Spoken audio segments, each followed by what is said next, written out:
voy a invitar que abramos nuestras Biblias en el Evangelio según San Mateo. Mateo capítulo 22. Desde el principio del año estamos meditando acerca de la iglesia, acerca de la misión de la iglesia, acerca de su estructura, acerca de sus estrategias, acerca de la verdadera pregunta de qué es la iglesia, porque tanto su estructura como sus estrategias van a estar de acuerdo a la naturaleza de lo que es la iglesia. La estructura no define a la iglesia, ni siquiera las estrategias definen a la iglesia, sino que las estructuras y las estrategias van a estar de acuerdo y van a estar conformes y van a estar definidas por lo que la iglesia es. Así que tratar de entender qué es la iglesia, qué somos como iglesia. Cada uno de nosotros que formamos parte de esta iglesia, que formamos parte del cuerpo de Cristo Jesús, tenemos que saber con certeza quiénes somos para poder definir qué es lo que debemos hacer. Muchas veces nosotros nos andamos preguntando, andamos perdidos por allí cuando no sabemos qué es lo que tenemos que hacer, qué es lo que nos toca hacer en la vida. Y cuando no sabemos qué es lo que nos toca hacer en la vida, es sencillamente porque primero no sabemos quiénes somos. ¿Quiénes somos? ¿De dónde venimos? ¿Hacia dónde vamos? Porque a partir de allí se empieza a definir el propósito de por qué estamos en este lugar.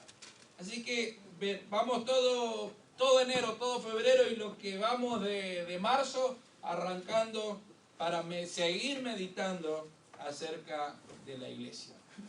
Dijimos entre varias de las cosas que no es necesario que vengamos a la iglesia. Es más, no venga a la iglesia. Hay que cambiar esa mentalidad en nuestra mente. No venga a la iglesia. ¿No? Y usted dice, ¿cómo que no tengo que venir? No venga a la iglesia. Porque usted es la iglesia, somos la iglesia. Lo que Dios espera de nosotros no es que vengamos a la iglesia, sino que seamos la iglesia de Cristo. Sin duda que es necesario venir para congregarnos, pero el propósito de la iglesia no es que vengamos. El propósito de la iglesia es que seamos la iglesia, seamos sal, seamos luz en el mundo, en el lugar donde cada uno de nosotros habitamos. La iglesia no es algo que se hace, es algo que somos. Y sin duda que cuando nos congregamos y estamos juntos y formamos parte de este cuerpo de Cristo Jesús, comenzamos a hacer cosas, pero ese hacer algo está definido por quiénes somos como iglesia. Cada uno de nosotros somos responsables delante del Señor y delante de los demás hermanos, de los dones que el Señor nos ha dado a cada uno de nosotros. El Señor es el que inventó la iglesia. El Señor es el que sustenta la iglesia. Hoy cantamos que el Señor es el centro de la iglesia. El Señor es la cabeza de la iglesia. Y la iglesia es el cuerpo de Cristo Jesús. Un cuerpo no puede estar desconectado de su cabeza. Cuando el cuerpo está desconectado de su cabeza, el cuerpo está enfermo, el cuerpo está muerto. Porque es la cabeza la que tiene el control de todas las cosas. Y algunos podrían decir, bueno, el corazón, no, porque también desde el cerebro se controla nuestro corazón. Es la cabeza, es Cristo Jesús quien es el centro. Y no solamente el centro, sino todo en la iglesia. Cada uno de nosotros debemos adecuarnos a Cristo Jesús. La iglesia no es una organización. La iglesia es un organismo vivo. Es el cuerpo de Cristo Jesús. Si alcanzamos a comprender la dimensión de lo que es un organismo vivo, podemos darnos cuenta del valor que tiene la iglesia, el valor que tenemos como iglesia. Un organismo vivo está constantemente en cambio, en evolución, se está moviendo, se está transformando. Cuando un organismo vivo dejó de cambiar, dejó de evolucionar, dejó de transformarse, se ha muerto. La iglesia es igual. La iglesia si no cambia, la iglesia si no crece, si la iglesia no se transforma, es un organismo vivo. Y si eso no sucede, es algo que está muerto. Por eso cuando hablamos de la iglesia y en muchos momentos meditamos acerca del crecimiento de la iglesia, el crecimiento de la iglesia se da en la madurez de la iglesia. Cuando nosotros ponemos el énfasis en el crecimiento, en los números estamos totalmente equivocados. Y no estoy diciendo que no hay que crecer numéricamente, porque la Biblia también nos desafía a crecer numéricamente, pero no es nuestra responsabilidad crecer numéricamente. La Biblia es muy clara que el Señor añade a su iglesia. El crecimiento numérico es el resultado de la madurez de una iglesia. Cuando uno pone el énfasis en algo equivocado, fallamos todas las cosas. Por eso necesitamos rever una y otra vez quiénes somos como iglesia, porque al descubrir quiénes somos, nos va a definir cuál es la tarea que el Señor espera que realicemos. Ni una iglesia grande, una iglesia no es ni grande ni pequeña por la cantidad de gente. Porque uno podría decir grande en comparación a qué, pequeña en comparación a qué, depende con qué compares. Si era algo grande. En los tiempos en los cuales vivimos, algo grande pareciera ser que tenga muchas sillas, un edificio más grande, eso es más grande. Y en ninguna parte de la Biblia nos enseña que la iglesia más grande, porque no habla de grandeza de la iglesia, en ningún momento habla de madurez de la iglesia. Así que, ¿debemos crecer numéricamente? Sí, pero no es lo primordial. Es el resultado de la madurez de una iglesia. El domingo pasado meditábamos acerca de lo que esperamos como iglesia.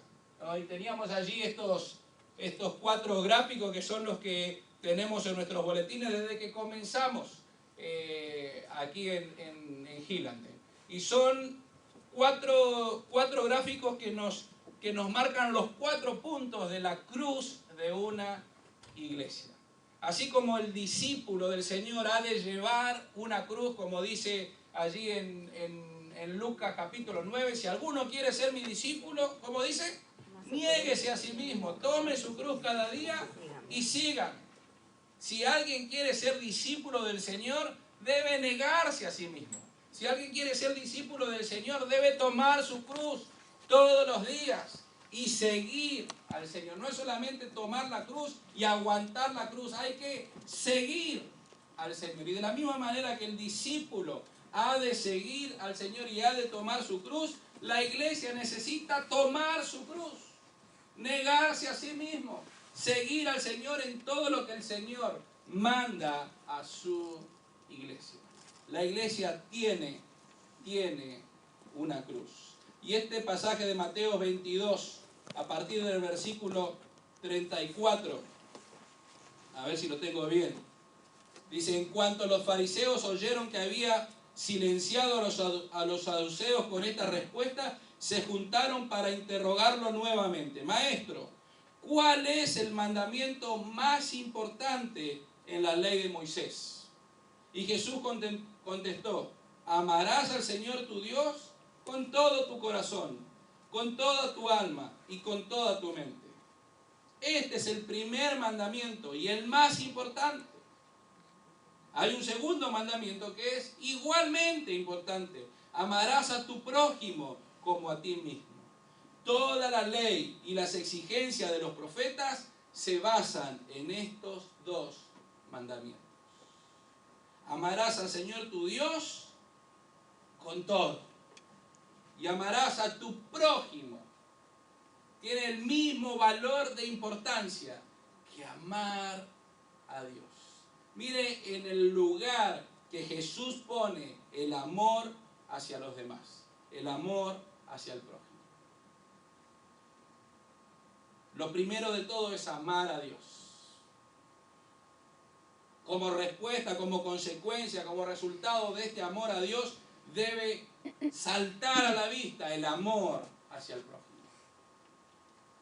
Por eso, como iglesia, necesitamos amar más y más en todo tiempo.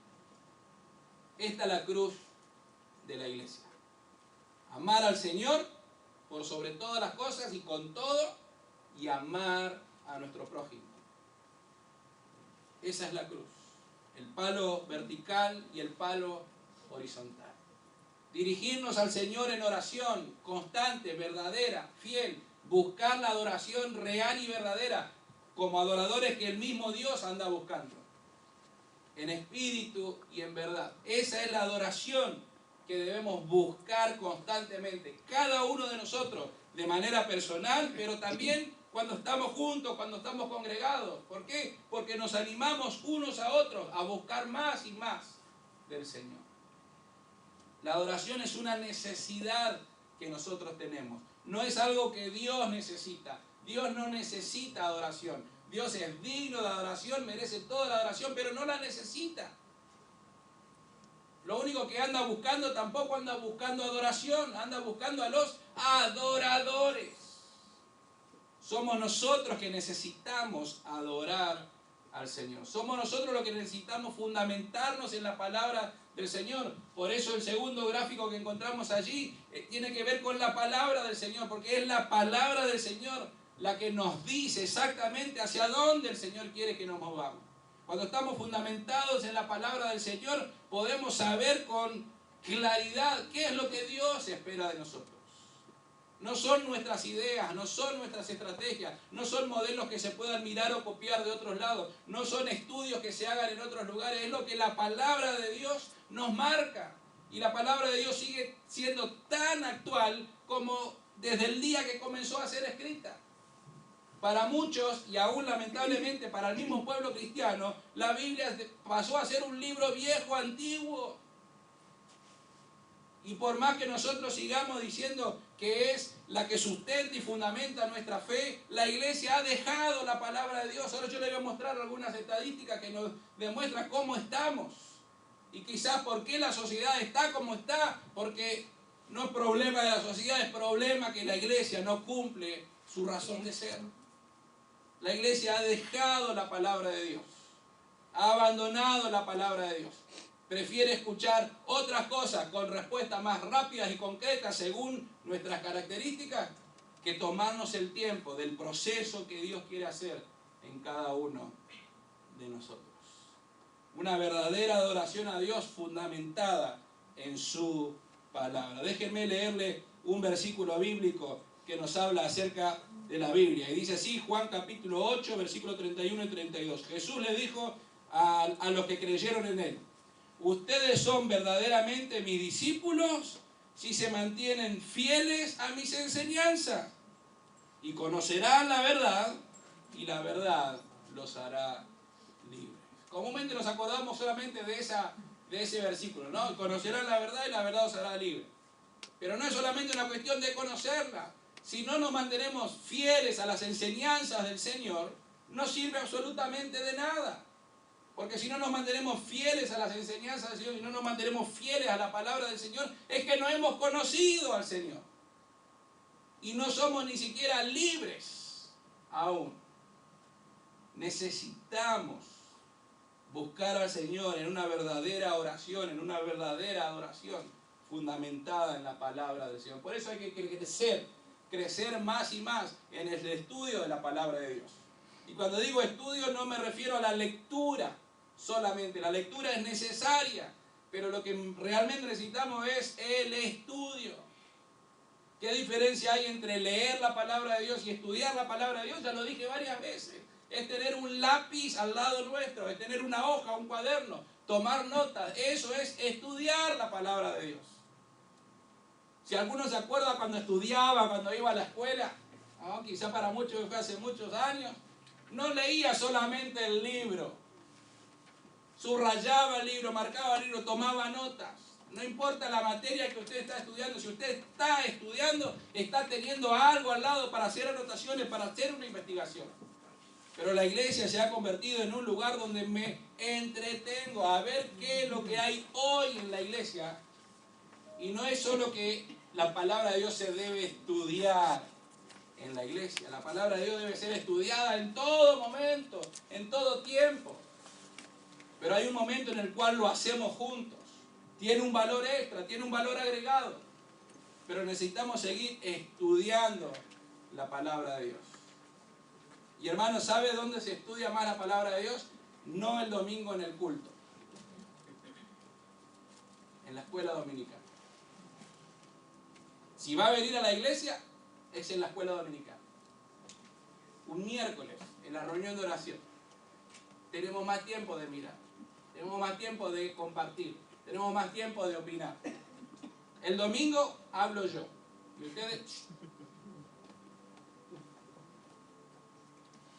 Es la peor estrategia educativa, y como iglesia la seguimos sosteniendo. Porque la mejor estrategia educativa es que todos participemos. Pero cuando uno habla y dice, pero es el pastor. Si el pastor no enseña la palabra de Dios, entonces se enseña mal. Si el pastor no lo hace, entonces baja de importancia. Como el pastor no es el maestro de la escuela dominical, entonces no hay que... Hermanos, es la escuela dominical, es el miércoles la reunión de oración, y ni siquiera esos 2 días, es lo que usted haga en su casa, personalmente, con la palabra del Señor. Si usted solamente abre la palabra del Señor el día domingo, así nos va a ir, hermano. Y si es solamente abrirla, y si lo hace solamente el domingo en la escuela dominical, es algo bueno, pero falta. Si lo hace solo el miércoles, es algo bueno, pero falta. Conoceréis la verdad, y la verdad nos hará libres. Necesitamos crecer más y más en la palabra del Señor, porque a partir de ahí vamos a poder crecer y tener como resultado el palo menor de la cruz, que es comenzar a servir, a ministrar en el lugar donde nos ha puesto el Señor. Por eso la tercera tiene que ver con el servicio. Y no solamente el servicio hacia afuera, sino aún el mismo servicio dentro de la iglesia. El saber que el propósito que tenemos cada uno de nosotros es servir a otros. Nos vamos a dar cuenta que crecemos en el Señor cuando servimos. Cuando solamente nos sentamos a escuchar, engordamos, pero no crecemos. Nos empachamos, nos enfermamos. ¿Por qué? Porque uno necesita estar activo y el servicio es actividad. El servicio es acción, es poner el amor en acción. Vamos a tratar de mirar ahora también por qué actuamos, cuáles son nuestras acciones. Si nuestras acciones son por amor, porque amamos al Señor, o nuestras acciones son para figurar como figuraban los fariseos. ¿Qué tipo de amor tienes? ¿El amor como Jesús o el amor como los fariseos? Vamos a tratar de verlo también ahora. Y por último, es alcanzar más. Es más y más. Porque el Señor Jesús nos deja en su palabra, sus últimas palabras, diciendo, hagan discípulos. Hagan discípulos. Hacemos énfasis una y otra vez en que, por tanto, ir y hacer discípulos. Y la verdadera traducción no dice ir. La verdadera traducción dice mientras van. Es una acción constante. Pero muchas veces hemos definido la tarea y la misión de la iglesia como algo que no se hace acá. Es algo que hay que salir e ir. Y la verdad que la única indicación que Jesús da, el único imperativo que el Señor pone en esta oración es hacer discípulos. Mientras van, hagan discípulos. Mientras van, hagan discípulos. Enséñenles, bautícenles. Hacer discípulos, tener un mayor alcance. Pero es el resultado de amar más, de crecer más, de servir más. Por eso tener ordenadas las cosas nos va a ayudar a cumplir nuestra razón de ser. Dale a la otra diapositiva. Hay varias frases que voy a compartir en este momento. No voy a usar esto, así que espero guiarme con lo que está allí. Para cambiar paradigmas en nuestras vidas. No salimos para evangelizar, evangelizamos cuando salimos. Tómese su tiempo para leerlo. Tómese su tiempo para que entre acá y después haga clic en nuestras vidas. ¿Sí? No salimos para evangelizar. Evangelizamos cuando salimos. Cuando la misión de la iglesia se transforma en una actividad que tengo que hacer, le estamos errando. no es una actividad el evangelizar. El evangelizar, el compartir el evangelio del Señor es una realidad cada vez que salimos de este lugar. Lo estamos haciendo. Nuestra manera de actuar es evangelismo. El punto es, ¿lo estamos haciendo bien o lo estamos haciendo mal? ¿Nuestro testimonio acerca a las personas al Señor o nuestro testimonio aleja a las personas al Señor? Por eso no es una actividad evangelística. El evangelismo lo hacemos constantemente cada vez que salimos de estas cuatro paredes. Dale otro más.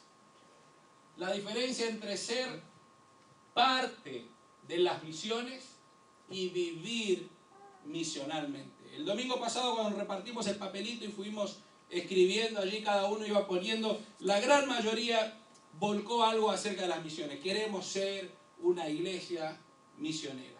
Y por un lado me gustó muchísimo, porque es uno de los esfuerzos que estamos haciendo como iglesia. Y debemos seguir alimentando y creciendo esto y mejorar en todos los aspectos. Pero quisiera que tengamos también la manera de pensar que nos va a ayudar a crecer. Hay una gran diferencia entre ser parte de las misiones, en el cual yo solamente quizás colaboro, o realmente vivir misionalmente. Y les voy a mostrar por lo menos dos o tres ejemplos. Miren cómo se hace touch también esta pantalla. Ser parte de las misiones o vivir misionalmente. Vamos con el primero. Si yo pienso que soy parte de las misiones, es cuando participo de un viaje. Yo digo, bueno, necesito participar de un viaje. Pero vivir misionalmente es saber que soy misionero todos los días. Hay algo que tiene que hacer clic en nuestra vida, porque seguramente lo sabemos, pero el punto es, ¿lo estoy viviendo de esta manera? Por ahí yo estoy pensando solamente, ofrendo para las misiones, para los misioneros que están allá, pero no me doy cuenta que yo soy un misionero todos los días de mi vida. Pienso que algunos son llamados. Cuando uno es parte de las misiones, piensa que solamente algunos. ¿Y quiénes son esos algunos? Los que respondieron y fueron llamados. Y comúnmente son la gran minoría de las iglesias. La gran mayoría de las iglesias no fuimos llamados a ser misioneros, entonces no somos misioneros. Pero la verdad es que si queremos vivir misionalmente, saber que todos somos llamados. Tú también. No es una cuestión de participar en las misiones, es saber de que somos misioneros. Que la tarea que nos toca realizar es la misión de Dios para este mundo. Que a algunos nos toca estar aquí y a otros les toca estar en otro lado. Que a algunos nos toca trabajar con nuestra familia y otros tienen que dejar su familia.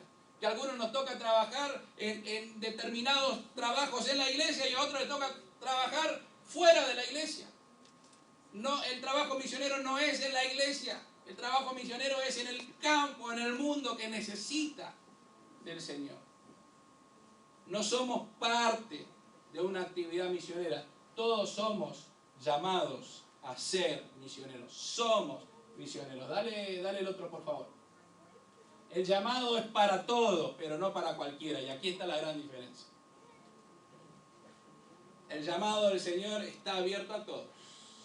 La oportunidad está absolutamente abierta para todos. Cuando decimos que todos somos misioneros, es una verdad bíblica. Todos somos misioneros, pero no cualquiera. Solamente aquellos que se animan a renunciar a sí mismos y entregarse por completo al Señor. Ser un hijo del Señor, ser un miembro de la iglesia del Señor, ser parte del cuerpo de Cristo Jesús, demanda un costo, un alto costo, que es renunciar a uno mismo, negarse a uno mismo.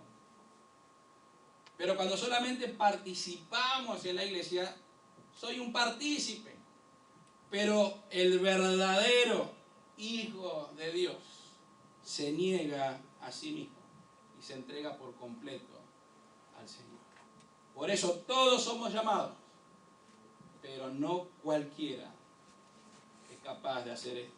Se necesita mucho valor para trabajar. Así como decíamos hoy que el discípulo tiene que cargar su propia cruz, la iglesia debe cargar su propia cruz. esto que vamos a empezar a ver ahora tiene que ver con cómo estamos viviendo. Porque conocer la realidad en la que estamos viviendo nos va a hacer más sensibles acerca de las necesidades. Y abrir los ojos en la realidad que como iglesia también estamos viviendo. Puede ser el caso de que no necesariamente en un aspecto familiar esto suceda así, pero nos va a hacer entender. Que sea alguien de la familia quien conoció al Señor y se entregó por completo al Señor. Y fue el primero que inició, ¿no?, una cadena, una raíz del cristianismo en tu propia familia. Y aquí vamos a poner el ejemplo como de el abuelo. El abuelo fue el que conoció al Señor. Tiene una cruz firme, una cruz segura, una verdadera relación. Una verdadera relación, como decíamos recién, capaz de renunciar a sí mismo y entregarse por completo a la voluntad del Señor. Negarse a sí mismo, tomar su cruz cada día y seguir al Señor. Esa es la experiencia religiosa del abuelo. Pero si esa experiencia no se repite en el hijo, la cruz comienza a debilitarse.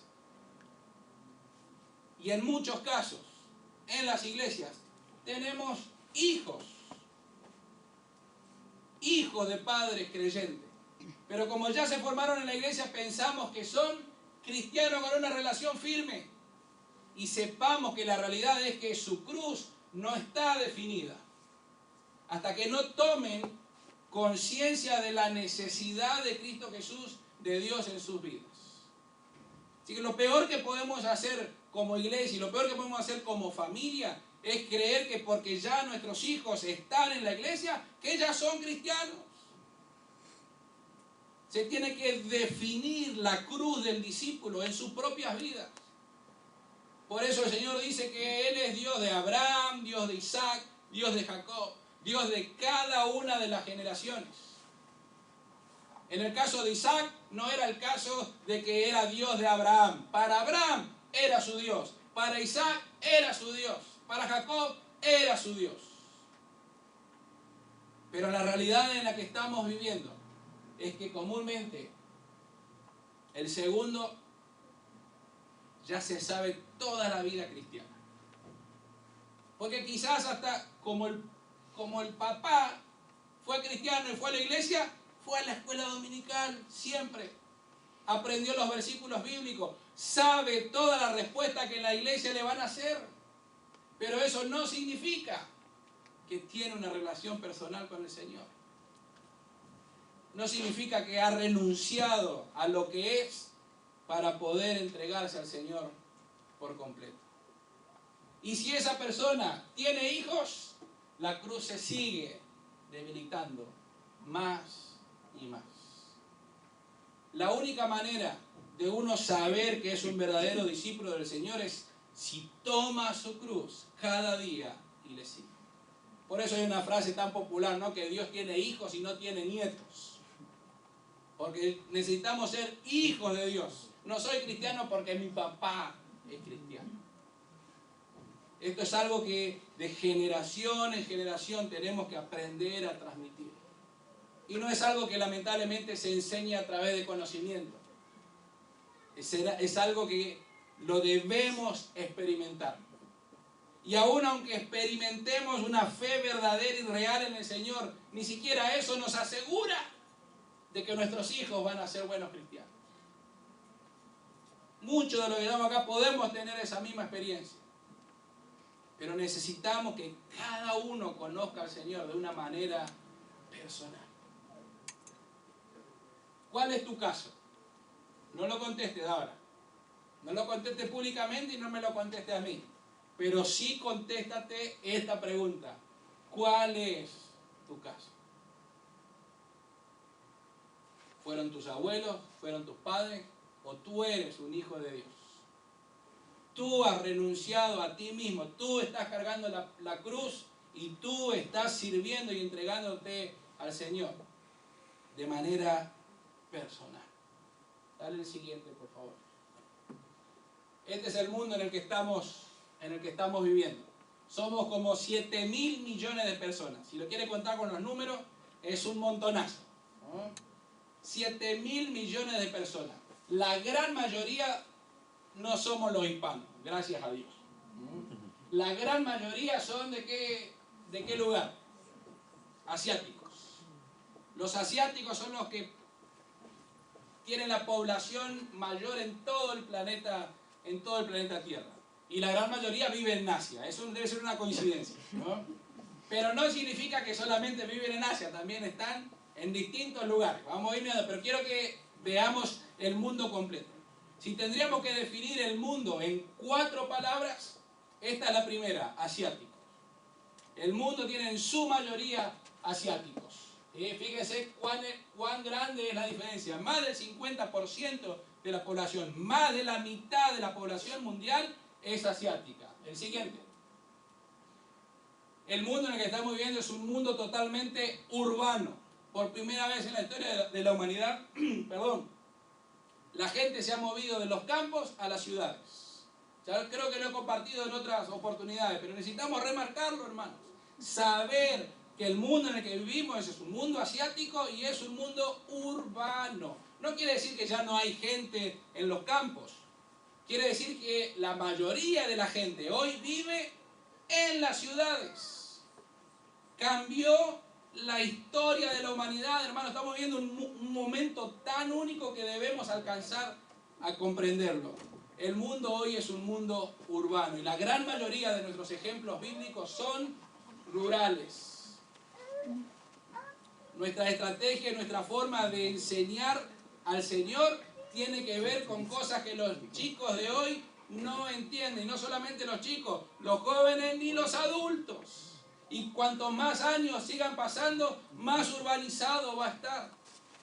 La gran mayoría de la población mundial se centra en 10 ciudades de todo el mundo. Así que la manera de hacer la misión de la iglesia ha de cambiar. Por primera vez en la historia de la humanidad hay más gente viviendo en las ciudades. Y no es solamente una cuestión de los países desarrollados, de los países del primer mundo. Porque toda Latinoamérica también está volcado en las ciudades. Hay más gente viviendo en las ciudades que en los campos. Y no es un detalle menor. El mundo en el que vivimos es un mundo totalmente joven. Una vez más, por primera vez en la historia de la humanidad, más del 50% de la población es menor de 25 años. Es un mundo joven. Y tenemos que darnos cuenta de esta realidad. No digo si está bien o está mal, si eso es bueno o es malo. La realidad en la que vivimos es que es un mundo joven. Y como es un mundo joven, la mayoría son jóvenes, todo se vuelca en la juventud. La tecnología está totalmente volcada a los jóvenes. ¿Por qué? Porque ya nacieron allí. Nosotros con la tecnología estamos tratando de ver cómo la usamos. Pero los jóvenes la entienden mejor. Por eso están pidiendo a gritos los jóvenes tener una oportunidad en los distintos lugares. Porque toda la gente que gobierna los países saben menos de tecnología que los jóvenes. Y saben muchísimo porque la capacidad de estudios que hoy han tenido los jóvenes supera a la de los adultos. La capacidad de contenido que han tenido supera a la de los adultos. Podemos discutir allí un poco que no son muy estudiosos, que son jóvenes todavía, que les falta. Eso tenemos razón, pero el mundo en el que vivimos es un mundo joven. Y si no, empiecen a ver quiénes son los que están resaltando más y más en distintos lugares de nuestro planeta. La gran mayoría, y los que empiezan a ser más millonarios, son jóvenes que saben cómo trabajar en el tiempo en el que están viviendo. La cuarta palabra para definir el mundo en el que estamos viviendo tiene que ver con la tecnología. Sin ninguna duda. Es algo que se instaló en nuestro planeta Tierra, es algo que se instaló en nuestra cultura y no es una moda. Es algo que sigue y sigue creciendo más y más hasta que se transforma en algo totalmente necesario y dependiente de la tecnología. Y si no, dígame usted, aún cuando no somos tan expertos en la tecnología, se nos corta la internet y no sabemos qué hacer. Hay trabajos que no se pueden hacer. ¿Por qué? Porque dependemos totalmente. Pero ahora los jóvenes entienden muy bien y conocen muy bien cómo se mueve en la tecnología. Claro que deben aprender un montón de otras cosas, que somos nosotros los que debemos enseñarles. ¿Qué problema, no? Enseñarles lo que menos sabemos a los que más saben. Tenemos un desafío terrible delante de nosotros. Pero si queremos que nuestros hijos comiencen a tener una cruz bien definida en sus vidas, debemos meternos en la realidad del mundo en el que estamos viviendo. Un mundo asiático, un mundo urbano, un mundo joven y un mundo totalmente tecnológico. Vamos a mirar un poquito la realidad en los Estados Unidos, ¿sí? No busque su bandera ahí porque se va a empezar a pelear, ¿no? Son algunas banderas, ¿no? Pero para buscar la realidad de los hispanos en los Estados Unidos. A ver, clic. El último censo nos dice que somos, ¿cuánto? Más de 50 millones de hispanos en los Estados Unidos. 50.5, casi 51 podríamos decir. Y si eso fue después del censo, ya es una estadística que quedó atrás, ¿sí? 50 millones de hispanos. Eso significa que es el 16% de la población de los Estados Unidos. Empieza a hacer números en su cabeza. Dale. La identidad de los hispanos. Vamos a ver si nosotros como hispanos nos conocemos a nosotros mismos. Este va a ser un desafío el día de hoy. Porque a veces queremos que sea la gente de otras culturas, y especialmente los blancos, los americanos, los que nos conozcan mejor como hispanos, y a veces ni siquiera los hispanos nos conocemos a nosotros mismos. Pero las estadísticas que el censo da es que la gran mayoría de los hispanos no quieren ni identificarse ni como latinos ni como hispanos. Prefieren ser identificados por su país de origen. Y creo que tienen toda la certeza, porque si a usted le pregunta de dónde es, ¿de dónde le dice? De su país. No dice soy hispano, soy latino. ¿De dónde es? Argentino, puertorriqueño, cubano, salvadoreño. No dije salvadoreño, ¿bien? Salvadoreño. Hondureño. ¿De dónde más? Guatemala. Ecuatoriano.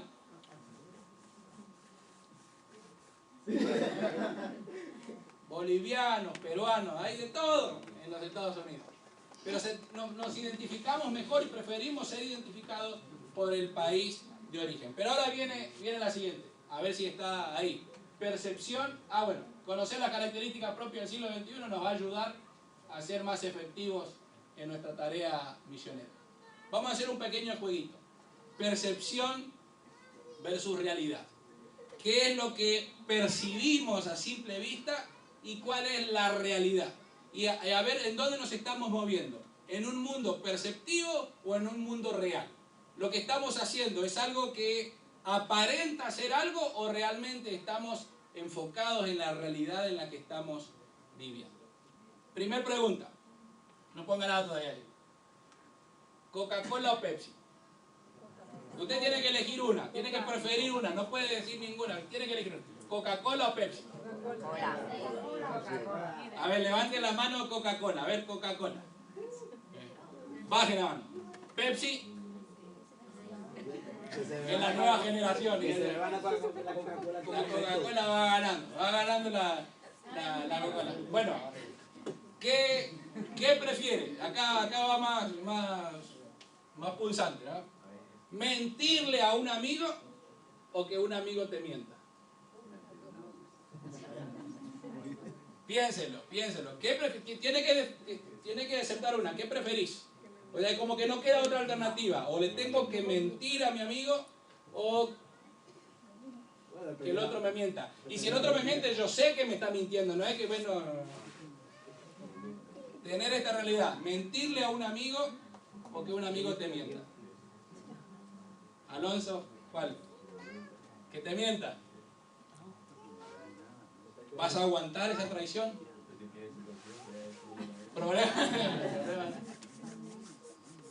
¿Quién está de acuerdo acá con Alonso? A ver, que le mienta.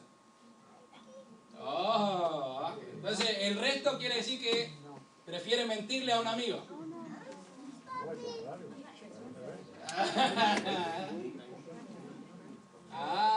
Bueno, percepción, esto solamente para que entre en ritmo. Percepción versus realidad. ¿Cuál es la condición migratoria? Si hablamos de una condición migratoria de los hispanos en los Estados Unidos, ¿cuál sería la primera palabra que diríamos? Condición migratoria. Hispanos. ¿Legales o ilegales? Ilegal. La primera palabra que diría. ¿Cuál es la percepción de un hispano en los Estados Unidos? Ilegal. ¿Cuál es la realidad? Más del 80% de los hispanos en Estados Unidos tienen la documentación necesaria para permanecer en este país. ¿Percepción o realidad? No es como ven los blancos no hispanos, porque también están los blancos los hispanos que se pusieron dentro del censo como blancos. Blancos y hispanos. Entonces hubo que cambiar toda una definición también. Percepción o realidad. Si nosotros como hispanos creemos que los hispanos somos ilegales, estamos viviendo fuera de la realidad nosotros mismos. Más del 80% de los hispanos en los Estados Unidos tienen los documentos necesarios para permanecer legalmente en los Estados Unidos. ¿Percepción o realidad? Segunda pregunta. ¿Vienen o nacen los hispanos en los Estados Unidos? ¿Oh? ¿Vienen o nacen? Vienen. ¿Sí? Bueno, vamos a ver la realidad. El 58% del crecimiento que se dio en los Estados Unidos es con los que nacen en los Estados Unidos. Hay por lo menos 6 de cada 10 de los que se incrementó en los Estados Unidos es por nacimiento en los Estados Unidos, no por venir. Así que nacen más hispanos en los Estados Unidos que los hispanos que vienen a los Estados Unidos. ¿Percepción o realidad? ¿Sí? Y esto significa que el 28%, no se ve, pero ahí abajo dice el 28% de los nacimientos de todos los Estados Unidos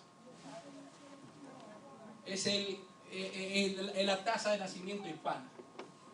¿Se entiende? El 28% de los nacimientos de todos los Estados Unidos somos culpables los hispanos. Así que comienza a haber algo. Gente va a seguir viniendo, pero el crecimiento más grande que los hispanos estamos teniendo en Estados Unidos es los que están naciendo en los Estados Unidos. Lenguaje, percepción o realidad. Un hispano habla español. Algunos nos dijeron, como empezamos a perder en todas. ¿Qué hablamos los hispanos? Spanglish. Bueno, pero en la gran mayoría. Entonces, ¿qué habla el español? No mi caso real, bueno, en la gran mayoría. ¿Cuál es la realidad? ¿Qué idioma hablan los hispanos? No, inglés están hablando. ¿Español? A ver, ¿quiénes creen que de los 50 millones de hispanos que estamos en los Estados Unidos, la mayoría habla español? Muy bien, baja. ¿Y el resto qué habla? ¿Chino? ¿Bilingüe? Bueno, vamos a ver la realidad. Vamos. El 38% de los hispanos en los Estados Unidos prefieren el español. ¿Sí? No significa que solo hablen español, prefieren el español. El 38% es bilingüe. ¿Sí? Y el 24% prefiere el inglés. Esto significa que lejos, más de la mayoría, no habla español.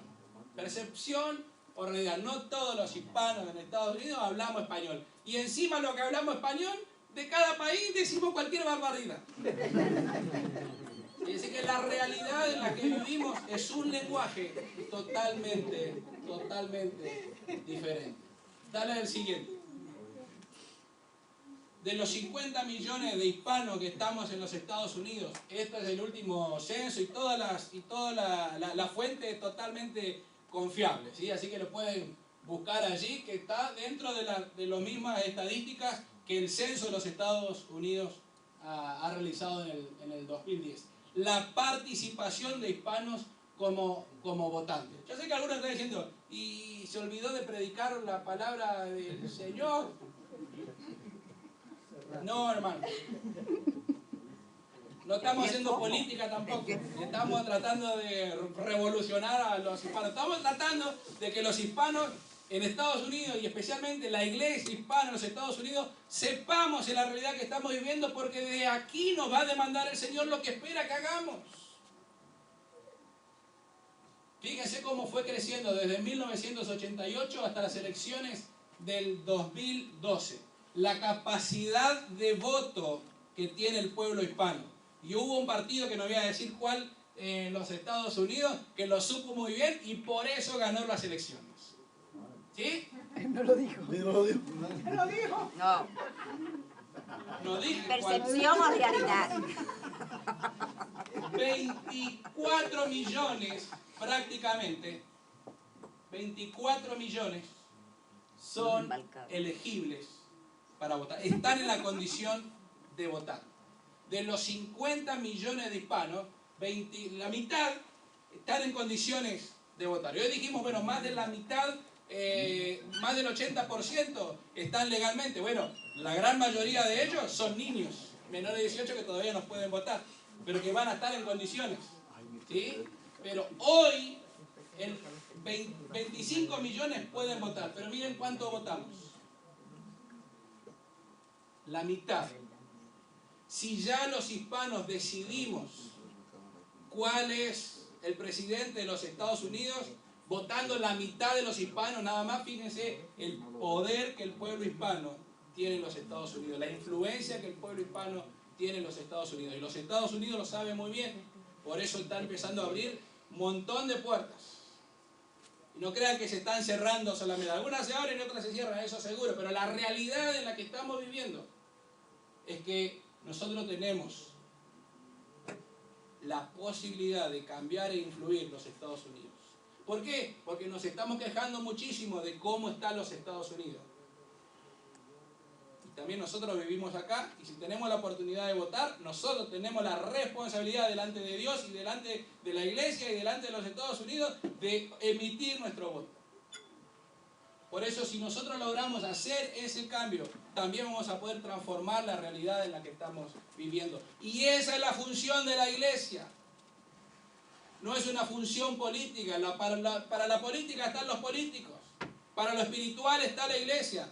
Pero a veces creemos que lo espiritual no tiene que ver con las necesidades restantes.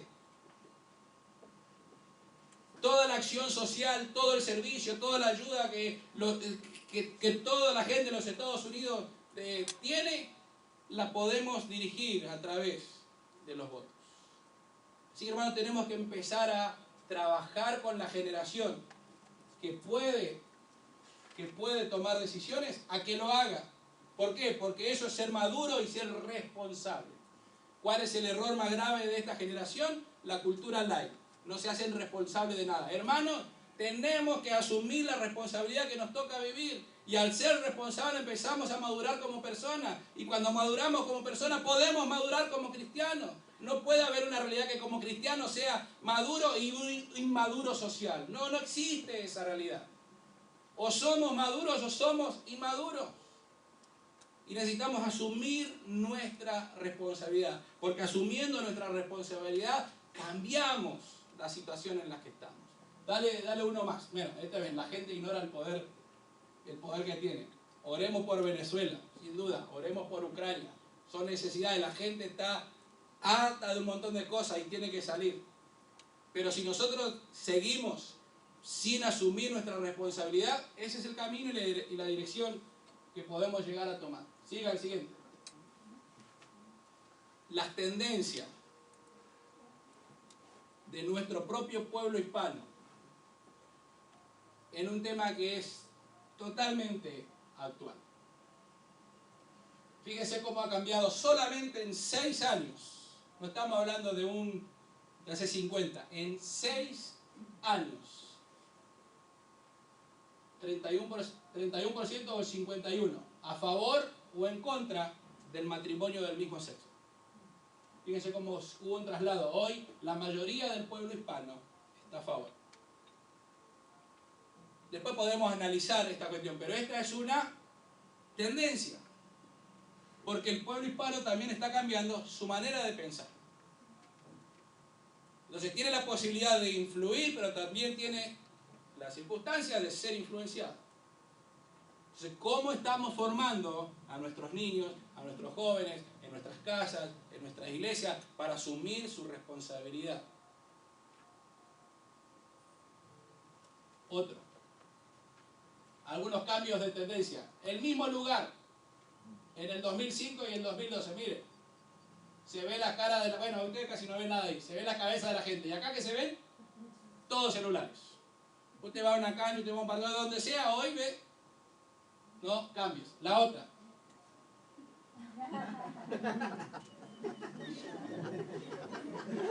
¿Es cierto o no? ¿O no es cierto? Las cosas van cambiando, son tendencias. El primer celular era una cosa así, después se fue achicando, se fue achicando, se fue achicando, y ahora otra vez comienza a agrandarse. Sin ninguna duda. Toda la tecnología, ¿no? Mira, ahora cada vez, donde tiene la cabeza, pero para escuchar. Es una realidad, son tendencias. No digo que sean buenas o que sean malas, es la realidad en la que estamos viviendo. Hoy dijimos que